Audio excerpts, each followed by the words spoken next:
Welcome to Pindar Poetry. We hope you learned something new. You'll start by getting the measurement ID. This is the tracking key that links your site to Google Analytics.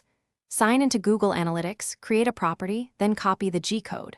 Once done, make sure you have WordPress admin access and either a child theme or plugin ability. That prevents losing changes on updates. You're preparing the credentials and a safe insertion point.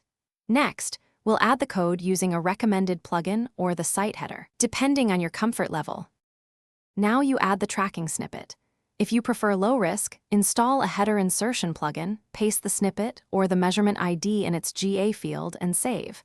If you edit a child theme, open header. PHP, insert the analytics script right before the closing head tag, then update. Make sure to use the exact GID.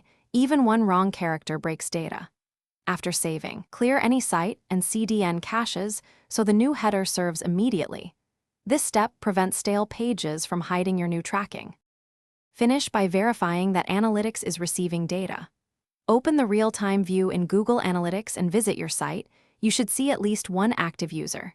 If you don't, disable ad blockers and test in incognito. Extensions often block the script. Once done, make sure caching plugins or server-side caches were cleared and inspect your header to confirm the snippet is present. If problems persist, revert to the plugin method and temporarily deactivate other. Thanks for watching. Consider subscribing if we helped you.